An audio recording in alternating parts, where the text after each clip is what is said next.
Jadi saya tidak perlu menganggap tidak bisa tasrifan ketika mengatakan takziatun dari kata azza, biasa. Beberapa kali saya membuat konten yang dikiranya menyerang Ustadz Adi Hidayat. Kali ini saya akan membuat konten membela Ustadz Adi Hidayat. Apakah saya pelin-pelan? Ketika orang mengatakan hal-hal yang mungkin secara umum salah, saya tetap cari pembenarannya di mana. Saya bukan tipikal orang yang ingin menjatuhkan orang. Assalamualaikum warahmatullahi wabarakatuh. Bismillahirrahmanirrahim. Alhamdulillahirabbil alamin. Allahumma sholli ala sayyidina Muhammad wa ala alihi wa sahbihi ajma'in, amma ba'du. Ja'alana minal muslimin al mu'minina an-nahdiyina, amin Allahumma amin.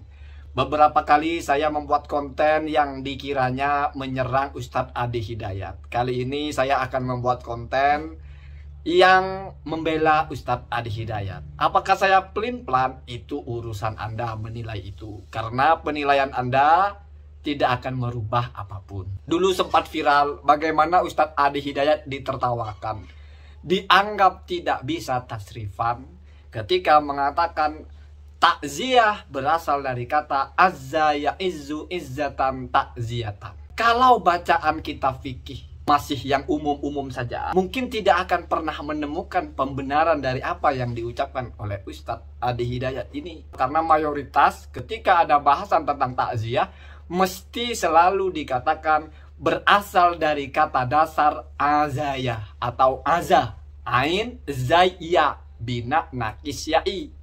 Ikut wazan fa'ala menjadi azza, aslinya azayah, ya-nya diganti alif. Azza yu'azzi, aslinya yu'azziyu.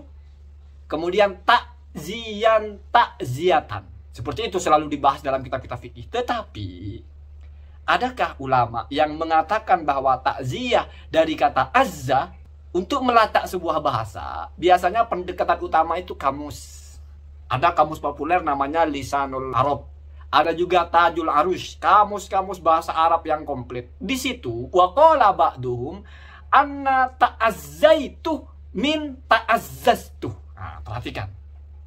Jadi ada sebagian ulama yang mengatakan bahwa kalimat ta'azzaztu ini jelas berasal dari kata azza atau azazah, ikut wazan tafa'ala menjadi ta'azzaza, jelas ya. Kemudian menjadi ta'azzai atau ta'azza, artinya za yang terakhir itu diganti iya. Dan ini kebiasaan orang Arab. Kenapa? Karena dua huruf double itu selain diidghamkan, kalau sudah tidak bisa diidghamkan, maka mau tidak mau diganti iya yang terakhir untuk memudahkan. Seperti contoh tadhonnana menjadi tadhonnai. Kalau bertambah dengan ta, tadhonnantu menjadi tadhonnaitu. Jadi dari kata dhonna atau dhonana, nun terakhir diganti iya. Apalagi Adi Hidayat mengatakan bahwa maknanya bukan menghibur tetapi mengangkat. Ya kan? Azza itu tinggi, azzaza meninggikan. Nah, jadi dipindah ke wazan fa'ala untuk litakdiyah, menjadikan butuh objek. Azza itu lazim, tinggi, sama dengan besar. Kalau azzaza meninggikan, kabaroh membesarkan. Maka ketika kita datang melayat orang, kita tinggikan dia. Kita kita angkat dia yang sedang down, kita angkat. Jangan khawatir, semoga menjadi orang soleh, amalnya baik kok, ini itu kok, sehingga hatinya tenang. Itu bisa diterima, masih polemik bahasa bisa diterima. Jadi sama dengan juga labbaitu. Labbaitu itu dari kata labbabtu, jadi baknya double, yang terakhir diganti iya. Sama dengan yang sering kita dengar ana habbaituk. Habbaitu itu dari kata habbabtuka, dari kata habbabah, ya kan? Nah, jadi sudah biasa seperti itu. Jadi dua huruf kalau diidgham tidak bisa, kalau maddah diidgham menjadi, kalau madada diidgham menjadi maddah bisa. Tapi kalau sudah maddada tidak bisa diidgham lagi menjadi maddah, tidak bisa. Adalnya tetap mau tidak mau harus dibaca dua-duanya.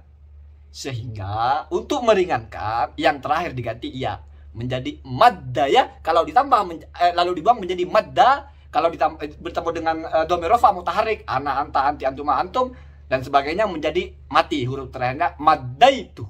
Nah, tapi tetap ada persoalan di sini, mohon maaf. Ketika Ustadz Adi Hidayat mengatakan takziah itu artinya usaha mengangkat, oke. Dan karena ada huruf tambahan ta di depan, maka menjadi usaha yang sungguh-sungguh. Ini tidak ada dalam ilmu shorof. Jadi wazan fa'ala menjadi fa'ala dari muta'ad, dari lazim, dari sulasi, mujarrad, ya, tidak ada tambahan, menjadi mazid. Mazid dengan tad'if, dengan tasdid gitu. Kemudian di masdarnya menjadi taf'ilan, taf'ilatan, itu tidak bicara tambahan tak di awal. Kalau bicara tentang tambahan tak yang menunjukkan lil mubalaghah, biasanya tak di akhir. Seperti alamatu, seperti tak marbutoh itu. Al-alamah, taknya terakhir itu untuk menambah, memperkokoh, benar-benar alim gitu. Jadi kalau tak di awal menunjukkan usaha yang sungguh-sungguh, wallahu a'lam. Ini masuk kepada Ustadz Adi Hidayat Cocologi, atau mungkin punya referensi. Cuman kalau kita belajar nggak ada ya seperti itu ya. Satu. Yang kedua yang saya kira ini juga pasti fatal ya. Ketika mengatakan tambahan iya di akhir itu, tak ziyatun, kemudian kata Ustadz Adi Hidayat tambahan tak dan iya. Ini masalah. Takziyatun itu iyanya bukan tambahan, itu huruf dasar. Huruf gantian dari za. Jadi oke, saya benarkan bahwa takziyah dari kata takzizatan menjadi takziyatan. Dua huruf zai karena berat, satunya diganti menjadi iya, takziyatan. Tapi kan statusnya bukan tambahan. Jadi dalam wazan taf'ilatan itu tambahannya cuma dua. Tak pertamanya sama tak terakhir.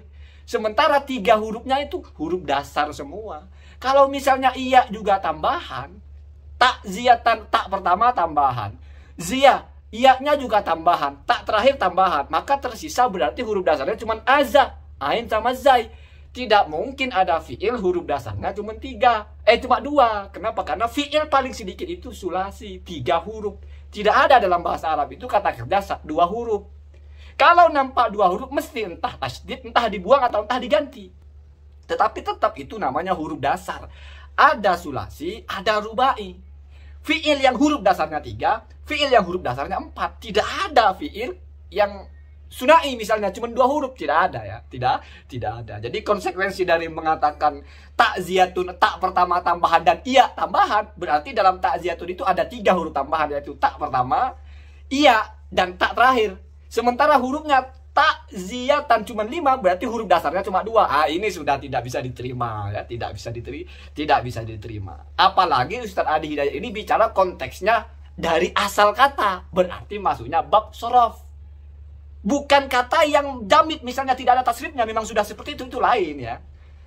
Lain ya. Tapi kalau ini shorof, kata sorif ditasrif, berarti ada asal katanya, maka konsisten, huruf dasarnya 3, tidak boleh hilang. Kalau dalam satu bentuk ada 5 huruf, maka tetap 3 ini aslinya, tambahannya mesti 2. Tidak bisa takziyatan tambahannya tak tambahan, iya juga tambahan, tak terakhir tambahan, sisanya cuma ain dan zai.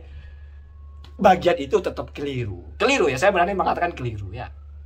Jadi begitu. Jadi saya tidak perlu menganggap tidak bisa tasrifan ketika mengatakan takziyatun dari kata azza, biasa ya, biasa. Itu dibahas oleh ulama itu. Az-Zabidi juga membahas hal itu. Jadi kadang-kadang kalau kita membacanya itu kurang utuh ya, artinya.